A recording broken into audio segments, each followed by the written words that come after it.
Victor Harlan said the Porsche needed $200,000, and my 8-year-old daughter heard the whole room decide that her father was too poor to know better.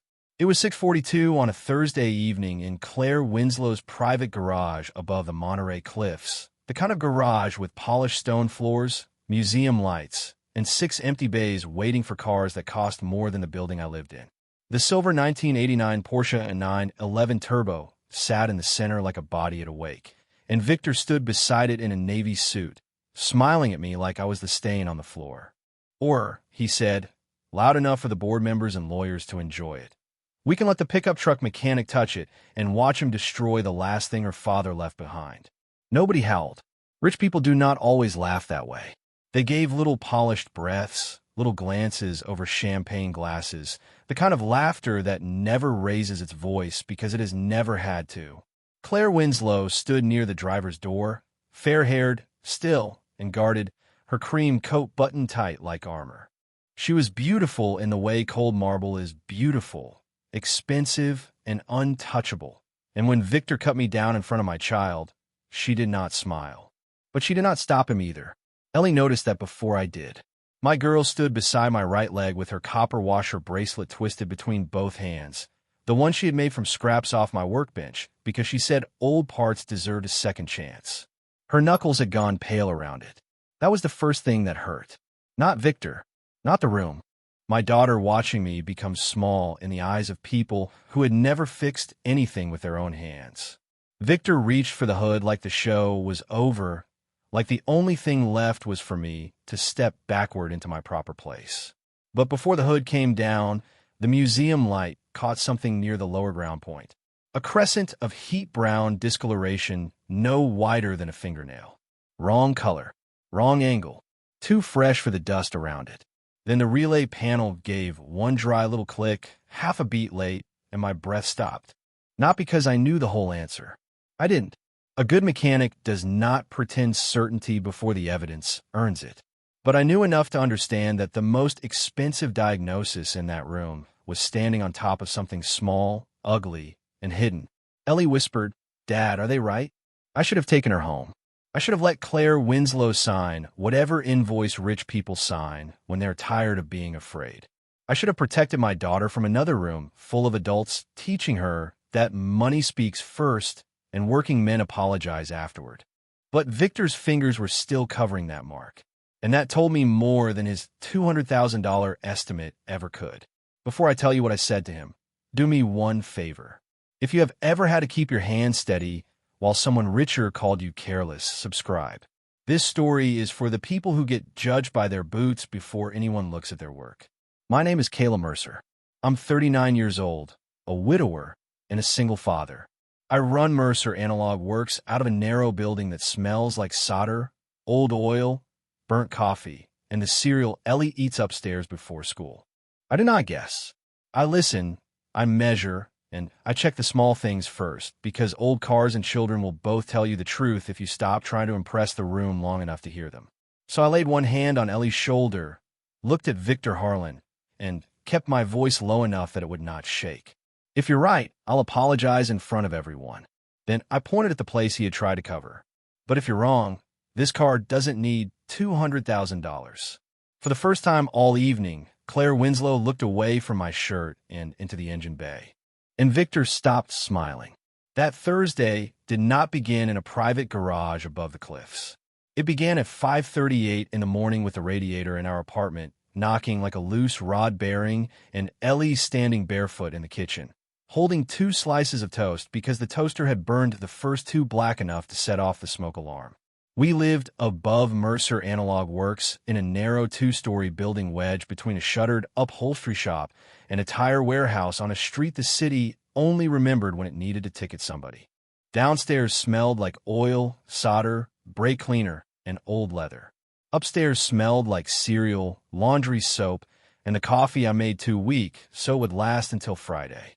Ellie had school at 7:45, and I had a 1976 914 on the lift with an intermittent charging problem that had already eaten 3 hours I could not bill for because I had promised the owner I would not guess at his money. That is one of the rules in my shop. You do not make a man pay for your uncertainty. Another rule is that Ellie eats first. Even when the grocery envelope is thin enough to make a father start doing math he does not want his child to see. So I gave her the last clean bowl, poured the cereal, and told her I liked toast better without butter, which was not true, but she smiled like she almost believed me. Her copper washer bracelet sat beside her backpack, still smelling faintly of metal polish from the night before. She had made it from the little tray of saved hardware on my bench. The washers I kept because old parts can still have work left in them if you do not throw them away too soon. She slid it across the table and said, "Wear it today." I asked her why. She shrugged in that serious little way kids do when they're trying not to sound scared. "So you remember small things matter." I put it in my shirt pocket instead of on my wrist because a bracelet can catch on a fan belt and a daughter can love you without knowing the ways of shop can hurt a man. By 6:20, I had packed her lunch, signed the reading log I forgot the night before, wiped a smear of grease off my cheek with a dish towel, and driven her to school in my old blue Chevy with the heater stuck on low. At the drop-off curb, a mother in a white SUV looked at the cracked windshield, then at my work shirt, then at Ellie's shoes like poverty might be contagious if her daughter stood too close. Ellie saw it. Of course she did. Children see the things adults pretend are invisible. She squeezed my hand before she got out and said, "You don't have to look rich to be right." I laughed because if I had not laughed, my throat would have closed. "No," I told her, "but you do have to be honest when it costs you." That was the sentence I wished I could take back later, because by sundown it was going to cost more than I knew. The morning at the shop went the way most mornings go when you are 1 month behind on insurance and 2 polite emails away from losing a supplier discount. The 914 did not need an alternator. It needed a clean ground path and a cracked spade connector nobody had bothered to tug because the part was ugly and cheap and hidden under a bundle of tape. I fixed it, charged the man for the connector and the time, and watched relief move across his face like sunlight. That is the part of the job people do not understand. Machines do not just carry people. They carry appointments, paychecks, custody weekends, hospital visits, last chances. When one runs right again, somebody gets a piece of their life back. At 9:17, while I was washing my hands in cold water because the shop heater had finally quit, the phone rang from a number I did not know. Monterey area code. I almost let go.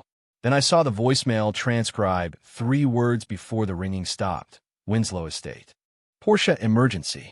And under that, a deadline I had no business stepping toward. The voicemail did not sound like a woman asking for help. It sounded like a locked door speaking through a polished intercom. "Mr. Mercer, this is the Winslow Estate. We were given your number regarding a Porsche emergency. Ms. Winslow requires an independent diagnostic before 7 o'clock tomorrow evening." There was a pause, just long enough for me to hear other voices behind her, men talking low in a room with expensive air. The vehicle is a 1989 Porsche 911 Turbo. It belonged to her late father. 3 specialists have inspected it. Victor Harlan recommends a full electrical and engine management rebuild at $200,000. Ms. Winslow would like to know if you are willing to confirm that diagnosis. Confirm. That was the word that made me set the towel down. Not repair. Not inspect. Confirm. Rich people have a way of hiring you to agree with the last expensive man in the room, then acting surprised when the truth arrives wearing a work shirt. I called back anyway because the message also said the car died after 18 minutes of running warm, and that is not how a dying engine usually confesses. Engines that need $200,000 do not keep perfect time like a kitchen timer. Something small was opening when it got hot, or closing when it should breathe, or losing contact just long enough to make a powerful woman afraid of the wrong thing. The assistant answered on the second ring and transferred me without music, which told me more about the Winslow family than any website could have. A woman's voice came on, calm and guarded, with no wasted softness in it. "Mr. Mercer, I'm Claire Winslow."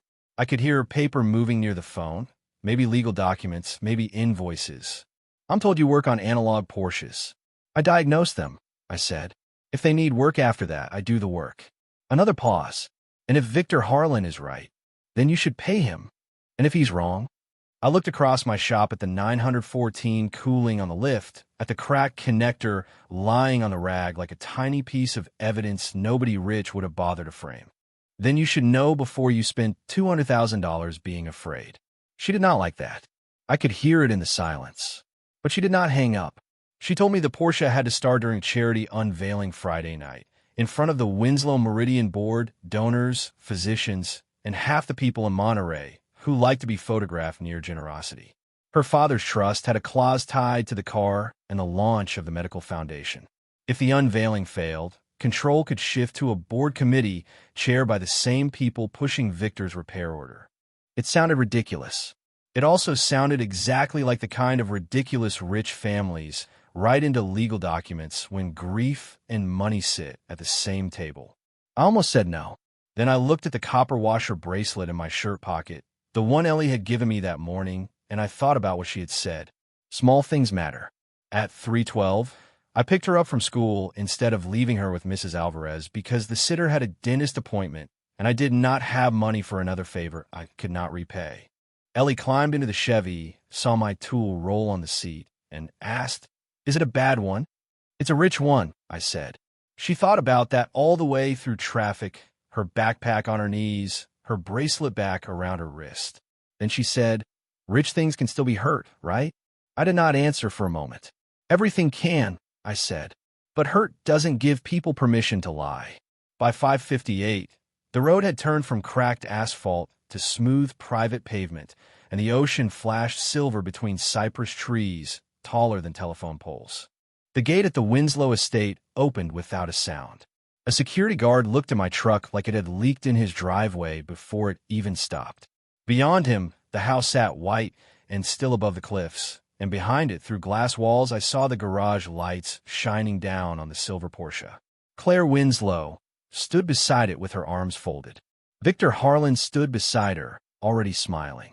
And when I stepped out with my tool roll in one hand and Ellie's lunchbox in the other, every face in that garage turned toward me like I was the first mistake of the evening.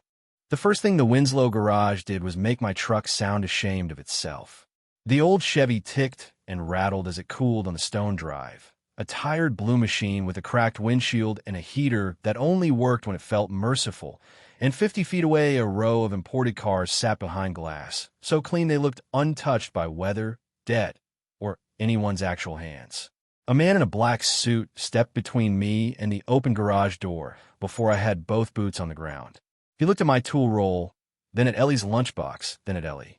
"Family members wait outside," he said. "Not children, not guests. Family members. Like we had arrived at a hospital to identify something dead." I kept my voice low. "She stays where I can see her." His jaw tightened, but Claire Winslow lifted 2 fingers from across the garage. Not warm, not kind, just decisive, and the guard moved aside. That was how I first understood her. She had power enough to stop small cruelties with 2 fingers. She just had not decided yet which ones mattered. Inside, the air smelled like waxed leather, cold stone, and expensive flowers from an arrangement nobody had needed. The silver Porsche sat under museum lights with its engine lid raised, and around it stood the kind of people who talk about risk while someone else carries the weight of it. Board members in tailored jackets. A lawyer with rimless glasses. Claire's assistant holding a tablet against her chest like a shield. And Victor Harlan, smiling as if he had invited me there personally to prove a point. "Mr. Mercer," he said, stretching my name just enough to make it sound rented. "I was told you run a small independent shop." Edo. His eyes moved to my shirt patch, washed thin at the edges, then to the dark lines of old grease in the cracks of my fingers. "And yet you felt qualified to second-guess a factory-certified assessment on a Winslow family vehicle." Nobody spoke. That was the worst part about rooms like that. They do not need to join in. They just make space for one man to do the cutting. Ellie stepped closer until her shoulder brushed my thigh. I felt the little copper washers of her bracelet press against my hand when she reached for me. Victor noticed it and smiled wider. "Is that part of your diagnostic equipment?" A small laugh moved through the room. Not enough to be called cruel by anyone who wanted to sleep well later. Enough for my daughter to hear. Claire's eyes flicked to Ellie then, and for 1 second something crossed her face. Not apology, not yet, but a discomfort she tucked away fast. I did not look at the people laughing. I looked at my daughter. "Tools don't have to be expensive," I told her quietly. They just have to be used honestly. Victor opened a leather folder and held up the estimate like a verdict. $200,000 in clean black numbers. Ms. Winslow has a foundation event tomorrow night. This car must start in front of donors, physicians, and the board. If it fails, control shifts to committee review. She does not have time for folklore. Then he turned to Claire, not me. Give him 10 minutes if you must. When he fails, we proceed. Claire looked at the Porsche, then at me, and I could see the calculation in her face. My truck, my shirt, my child, her father's car, her deadline, her fear. 15 minutes, she said. No disassembly without permission. Victor laughed under his breath. Generous. I set my tool roll on the floor instead of the polished workbench because nobody had offered me space there. The leather straps made a small, plain sound against the stone. Ellie crouched beside it and placed her bracelet on top, as if she were giving me back a piece of courage I had not asked her to carry. That was when Victor reached across the open engine bay and rested his hand near the lower ground point, too casual, too careful, blocking a place no honest man needed to block. The Porsche gave a faint tick as the metal cooled. I leaned half an inch to the left, just enough for the light to catch what his hand was hiding. And there it was. And there it was, not the answer, not yet, just the first loose thread in a very expensive lie. I did not reach for it. Men like Victor or Harlan want your hands moving before your mind is finished working, because then every gesture can be called clumsy, every hesitation can be called ignorance, and every quiet observation can be drowned under a better suit. So I stood there with the flashlight still in my hand and let the Porsche cool under the museum lights. The engine made small ticking sounds, soft and uneven, the way hot metal talks when everybody else has decided it is done speaking.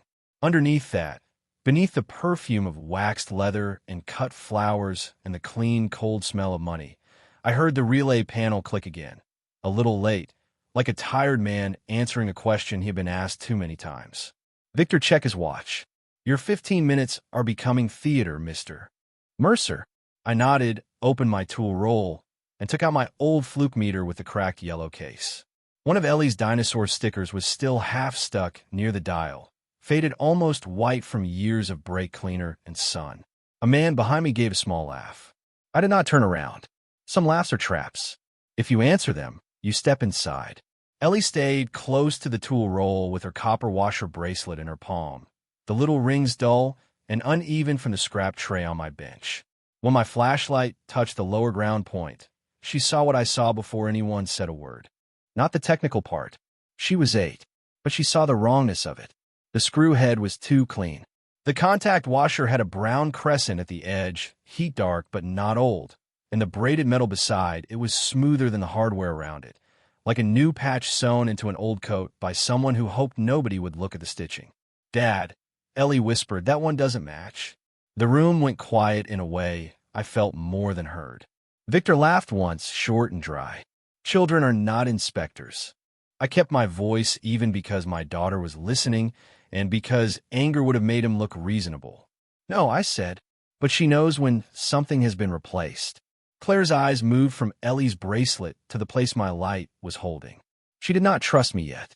I could see that. Trust does not arrive because a poor man points at a rich woman's engine and says the expensive man may be wrong. But curiosity had cracked the surface of her face, just enough for doubt to breathe.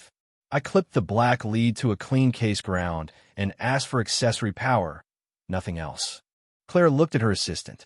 The assistant hesitated, then leaned into the driver's seat and turned the key. Amber lights woke across the dash. The meter flickered. Not enough to prove a crime. Not enough to win a room. Enough to make a real mechanic stop smiling. I asked her to cycle the relay once. Victor stepped closer. This is a waste of time. That mark is age. Oxidation. Heat soak. Pick a word. It doesn't change the estimate. Maybe, I said. I don't need you to be wrong, Mr. Harlan. I need the car to be checked honestly. That landed harder than I meant it to. Claire's fingers tightened around her folder when I said honestly, but she still said nothing. I moved the inspection mirror under the braid and caught a tiny stamped marking half hidden by the clamp, too partial to read from where I stood. My pulse changed. Not fast. Heavy. the way it does when a small thing starts pulling a whole room off balance. Ms. Winslow, I said, still not touching the part. I need 10 more minutes, a clear photo of that stamp, and permission to compare it against a proper Porsche catalog before anyone signs a rebuild order. Victor's smile stayed on his face, but it stopped reaching his eyes. Then Ellie picked up her copper bracelet, held it beside the engine bay, and said softly, "Old metal doesn't shine like that." Ellie's words did something my meter reading had not. They made the room look at the metal instead of the man holding the flashlight. Old metal doesn't shine like that. It was the kind of sentence only a child could say in a place like that, simple enough to sound harmless and sharp enough to cut through $100,000 of polished confidence. Victor's smile stayed in place, but his hand moved from his jacket pocket to the edge of the Porsche's fender, 2 fingers tapping once against the silver paint before he caught himself. Claire saw that. She did not react the way a softer woman might have. She did not gasp, did not accuse, did not suddenly turn on the man she had trusted for years. She only looked at the lower ground point, then at Victor, then back at me. And for the first time since I had walked into that garage, her silence felt less like judgment and more like calculation. "Take the photograph," she said to her assistant. Victor's head turned. "Claire." One word. Polite. Warning folded inside it. She did not look at him. "Take it." The assistant stepped closer with the tablet, and I held the mirror steady under the braided strap while the camera clicked. The stamp was half hidden by the clamp, worn at the edge, but clear enough to make my stomach tighten. I had seen that style of marking before, not on an untouched 1989 Turbo, and not where an original assembly should have been. Still, I did not say it like a verdict. A man who has raised a child alone learns not to throw certainty around just because he is angry. Certainty has to feed people. It has to survive questions. "I need a catalog page," I said, "or a supplier archive." Victor laughed without humor. "You expect Ms. Winslow to delay a foundation launch because your daughter doesn't like shiny metal?" Ellie flinched, and the copper washers in her palm clicked together once. That little sound landed harder in me than his insult. I wanted to step toward him. I wanted to give him the kind of answer men like him understand. Instead, I took one breath and kept both hands visible. "Leave her out of it," I said, quietly. No threat, just a line. Claire's eyes moved to Ellie, and something in them changed, small and fast, like a door inside her had opened 1 inch before she forced it shut again. I called the Porsche parts counter in Salinas from my own phone, on speaker, because I wanted the room to hear process, not performance. I gave the partial stamp, the model year, the chassis range, and the location. The man on the other end asked me to repeat the last 2 digits. Then there was paper shuffling, a keyboard, a long pause. "That braid isn't the original listing for that year," he said. "Close fit, later replacement style. It'll run, but under heat you can get resistance if the contact surface isn't right." Nobody moved. The lawyer stopped writing. Claire's assistant lowered the tablet 1/2 inch. Victor's face did not break, but the air around him did. "That proves nothing," he said. "A replacement strap is routine." "It proves one thing," I said. "Somebody touched the part you told her was original." The word original made Claire finally open the folder she had been holding. She flipped through the estimate, the inspection sheet, the neat signatures, the language that made fear sound professional. I watched her find the line before she said anything. Her thumb stopped halfway down the page. The folder trembled once, so slightly I might have missed it if I had not spent years watching Ellie pretend not to be scared. Victor stepped closer to her, lowering his voice. "This is exactly why we don't bring an uninsured independence. He's creating doubt, because doubt is all he has to sell." Claire looked at me then, guarded still but not sealed shut. "Are you selling me doubt, Mr. Mercer?" I shook my head. "No, I don't need to win an argument. I need the truth to be checked before your father's car becomes somebody else's invoice." That was the first time I saw the wound under all that money. Not romance, not trust, just pain, quick and private when I said father. Victor saw it too, and his voice hardened. "If this amateur test damages the vehicle, I'll note formally that he acted outside authorization, with a minor present in a restricted work area." There it was. Not a shout, not a threat anyone could quote cleanly. Just a rich man sliding a blade under the word father. Ellie stepped closer to me, bracelet clutched tight, and Claire looked from my daughter's hand to the estimate in her own. Then she closed the folder. Start with the part, she said. Show us what happens when the correct one is installed. Victor's eyes flashed just once, and the whole room turned back toward the Porsche. The whole room turned back toward the Porsche, as if the car itself had been called to the witness stand. I asked Claire's assistant for a clean towel, not because the towel mattered, but because in a room like that, every careless movement becomes a story told against you later. Then I opened the side pocket of my tool roll and took out a small clear part sleeve with a braided copper ground strap inside, the kind I kept for diagnostics on older German cars because bad grounds are cheap until proud men make them expensive. The price sticker was still on it from my supplier in Seaside. $14. Ellie saw the number first. Her thumb moved over the washers of her bracelet like she was counting courage. Victor made a sound in his throat. You are not installing some universal hardware store substitute on a Winslow vehicle. I looked at Claire, not him. Temporary test only. Same length, correct gauge, clean contact surfaces. If it changes nothing, I put it back exactly as it was. Claire held my eyes for 1 second too long for comfort. Still guarded, still afraid, but no longer looking at me like a man trying to sell her a miracle. Do it, she said. I worked slowly. That was the hardest part. My hands wanted to move fast because humiliation makes a man want to prove he belongs. But my daughter was watching, and I would not teach her that panic is the price of being doubted. I disconnected the suspect's strap, marked its position with a strip of blue tape, cleaned the mounting point until the metal showed dull and honest under the light, and fitted the test braid without touching anything I had no permission to touch. No magic, no speech, just a screwdriver, a meter, and the kind of patience nobody claps for until after they need it. The meter settled. Clean. The little late stutter vanished. I heard it before the room did. The relay answered on time. Key, I said. The assistant looked at Claire. Claire nodded. The starter caught. The flat six turned once, twice, then came alive with a low, steady mechanical growl that filled that polished garage and seemed to push every expensive breath back into the people who had been holding them. Nobody laughed. For 18 minutes, we waited. Victor stood, so still he looked carved. Claire watched the temperature climb, with one hand pressed flat against her folder. Ellie stood beside my tool roll, her bracelet back around her wrist, and when the Porsche did not stumble, when it did not cough, when it did not die the moment everyone had paid $200,000 to fear, my daughter let out the smallest breath I had ever heard. It sounded like forgiveness, though I did not know for whom. I shut the engine down only when the test was finished. It wasn't asking for a rebuild, I said. It was asking to be grounded. Claire looked at the little $14 strap, then at the estimate in her hand, and something in her face went quiet in a way money cannot command. Not trust yet, not apology, but the first honest shame.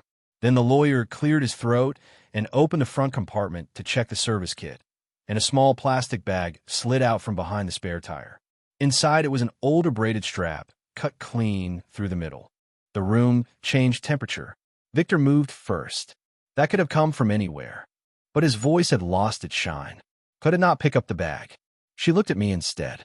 Mr. Mercer, she said, each word careful. What would you need to prove what happened? Before I could answer, Victor stepped close enough that only I could hear him. Careful, he said, smiling for the room while his eyes dropped to Ellie. A man with a little shop and a child in a restricted garage should think very hard before turning a repair into an accusation. Victor's whisper landed exactly where he meant it to land, not in my pride, but in the quiet place where every father keeps his worst pictures. Ellie's standing in a courtroom because some rich man said I endangered her. My garage insurance canceled by morning. A school office calling because a stranger in a suit had asked questions about pickup times. That was how men like Victor Harlan fought. They did not swing first. They made you imagine the damage until you injured yourself trying to avoid it. I looked down at Ellie. She was watching me with the copper washer bracelet twisted tight around 2 fingers, not scared of the Porsche anymore, not even scared of Victor exactly, but scared of what winning might turn her father into. And that hurt more than the threat, because I could have destroyed him right there. I had the cut strap in a plastic bag. I had the estimate that called the assembly original. I had the parts counter still in my call log, the reading on my meter, Claire's assistant's photos, and a room full of witnesses who had just watched a $14 test silence, a $200,000 lie. I could have turned to the board, raised my voice, and made Victor Harlan smaller than he had tried to make me. For one hot second, I wanted Ellie to see the room regret laughing. I wanted Claire Winslow to feel what it was like to stand still while someone else controlled the story. That is the ugly part one do not like admitting. Dignity does not mean you never want revenge. It means you do not let revenge raise your child. Claire must have seen something in my face because she stepped closer and said, "Mr. Mercer." Her voice was careful now, no longer cold enough to hide behind. Victor straightened and turned his smile back on for everyone else. "Ms. Winslow, I strongly recommend we remove this man from the property until council reviews the situation." Council. Situation. Restricted area. Minor present. Soft words dressed around hard intentions. Ellie's bracelet clicked once. She looked up at me and asked, so quietly only Claire and I heard it, "Are you going to make him feel like he made you feel?" The whole garage could have collapsed, and I would not have heard over that question. I took the plastic bag with the cut strap and set it on the Porsche's rear deck, not in Victor's hands, not in mine. Then I stepped back. "No," I told her. "That's not what truth is for." Claire's eyes lowered to my daughter, and whatever courage she had been postponing finally reached her face. "Not all of it. Just enough." I turned to Claire and kept my voice level. "This is your father's car, your foundation, your board.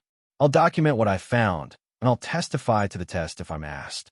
But I'm not going to turn his memory into a shouting match so I can feel tall for 5 minutes." Victor gave a short laugh. Convenient. He refuses to make an accusation because he can't prove one. I looked at him then. "I'm not refusing because I'm afraid of you."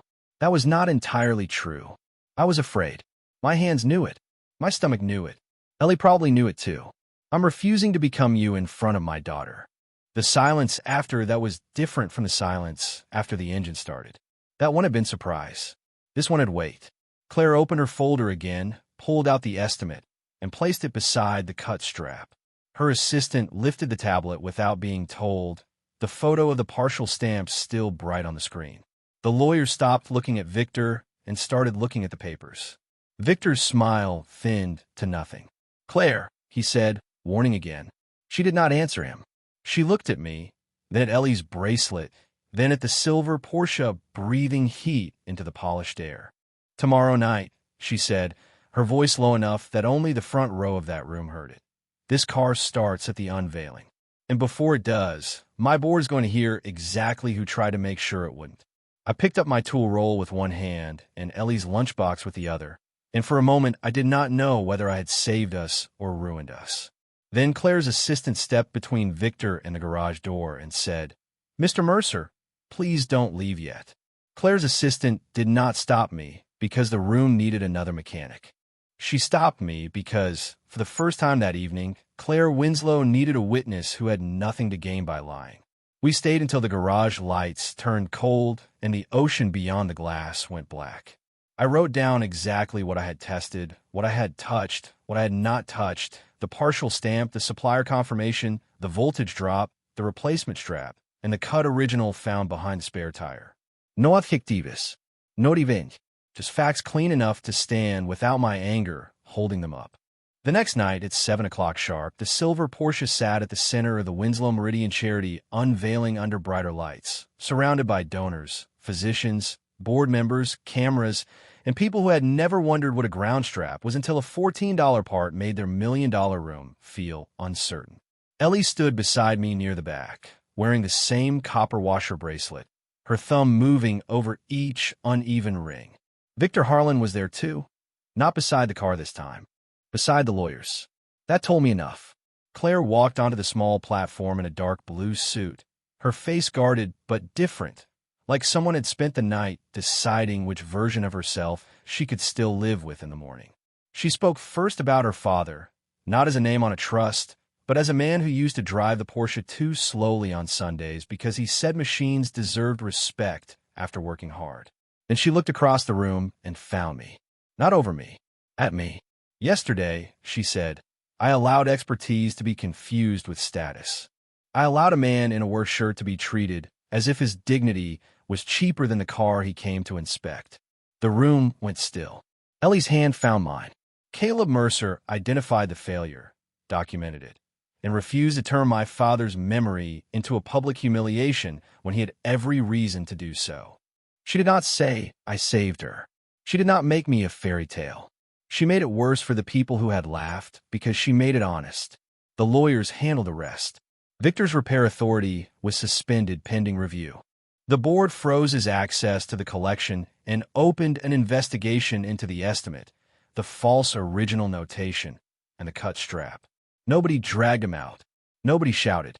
He left with the same polished posture he had arrived with. Only now no one moved aside quickly for him. That was enough.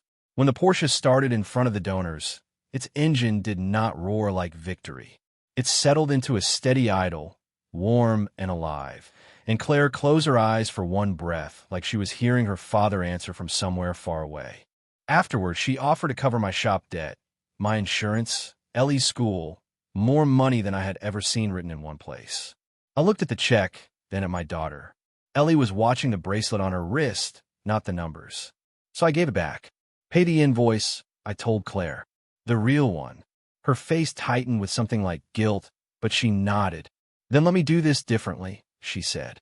The next morning, Mercer Analog Works had a 1-year diagnostic contract with the Foundation's vehicle program. Paid fairly, written clean, no charity disguised as gratitude. Before we left the ballroom, Ellie took off her copper washer bracelet and placed it beside the old cut strap in the display case Claire had ordered for the Porsche records. "So, they remember," she whispered. Claire bent down, not rich then, not powerful, just careful. "Remember what?" Ellie looked at me first, then at her. That small things hold big things together. Claire did not cry. Neither did I. But she reached for my hand, stopped before touching it, and said, "Mr. Mercer, I'm sorry I waited so long to see you." I carried Ellie's lunchbox out under the same chandeliers that had watched people laugh the night before, and my truck was still old, my shirt still smelled faintly of oil, and my life did not become easy just because a room finally learned my name. But my daughter walked beside me taller than she had walked in. And sometimes, for a father, that is the only kind of rich that matters.